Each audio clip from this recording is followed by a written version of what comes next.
In terms of the fast bowlers, we did mention the 480, and it is sort of a reflection of the times that scores have gone over the top.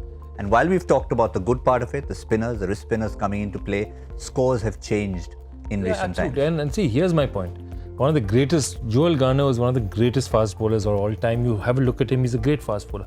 But his economy rate was 3, which in today's day and age, if Joel Garner had bowled, his economy rate would have been maybe 5.5, maybe 6, maybe 6.5. It would not have been 3. The game has changed and it's gone the way of the batsman. It's like comparing, Valery Borzov's run today in the 72 Olympics to what Usain Bolt runs today. The game has changed. Unfortunately, it's moved towards this thing. So again, a par, 10 overs 62 is par today. 10 overs 60 for 2 was a horrible bowling performance in say 1985. So if he's saying that he wants to bowl today, if he restricted a batsman to 55 or 40, he'd feel very good about himself because the game has changed, So you have to find a way of what really works for you. You got to understand as a bowler that what is your strength, and you got to have plan accordingly. What is happening, I see these days is you are just kind of going by the format. So you will have you got to have a fine leg up, for example, or a third man up. No, you don't have to. You got to have a plan in terms of what is your strength. On a particular day, if the ball is swinging, if the ball is behaving in a certain manner, or the wicket is assisting you in a certain way, you got to figure out a way. What is your best option? What are your fields on those kind of conditions on that particular day in the game time? What is happening is you go back and then you analyze that, okay, I could have done this. I had this kind of help from the wicket. I was better off not having a third man or a fine leg. You know the rules. You got to have 5 fielders in the ring.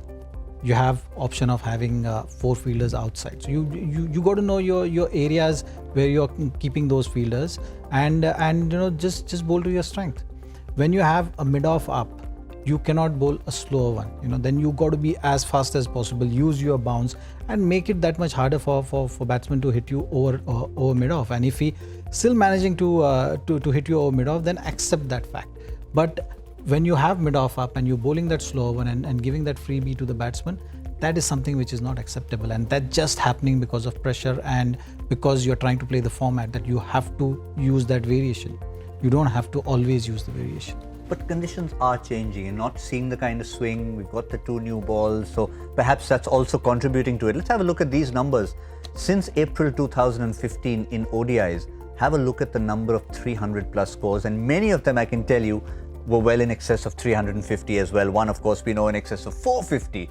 So this is something you wouldn't even have imagined a few years ago. Couldn't have imagined these scores in England, Australia and South Africa. Exactly. I could have imagined this in India and in subcontinent with 2 new balls on flatter wickets, but I could have never imagined with 2 new balls, especially in a place like Australia and South Africa.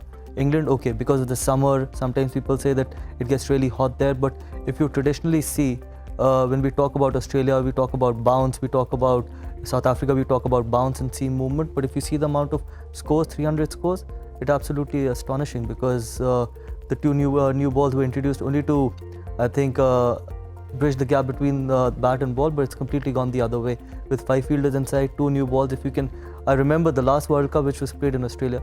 I think the amount of 200s and 100s that was scored was never scored in any other World Cup. So imagine if you can score 300 plus run on bigger grounds as well. Australia are not small grounds. If you see Brisbane, Perth, Melbourne, Sydney, those are bigger grounds and huge grounds as compared to English grounds. So I think it's a little unfortunate because I feel sometimes for the bowlers, and I feel that the way cricket is going, I don't think so a lot of young kids would want to become bowlers, especially in the shorter form of the game, because a young kid would never want. That's the fact. A young kid would not want to see a 481 or a 350 scored every time and bowlers getting thrashed. Someone like Andrew Tye giving 100 in 9 overs, which is very, very unfortunate. So I feel that there has to be an even contest between bat and ball. So what's the solution then? Someone comes to you and says, Zahir uncle, if I permit him, a very young kid, Unless and until you've got the ability what Zahir Khan had. If you don't have the ability what Zahir had, I don't think so you can survive. But what would you tell a youngster today? Fast bowler, I mean, maybe some youngsters would want to become spinners to emulate Kuldeep, but if a youngster wants to be a fast bowler, and as Gautam said, you see a 481 happening, you still encourage them. What do you tell them to do? I think it's very important to have that mindset. You know, that mindset and that aggression is the key to deal with these kind of situations. You know, when you're out there on the field, you got to have that instinct to bowl as fast as possible, analyze the game, and stick to your strength. You know, that's for a fast bowler. And if you're talking about a young fast bowler, so I'll tell you that Dadaji, आप उनको बोलिए. Well played, Zaheer. Well played.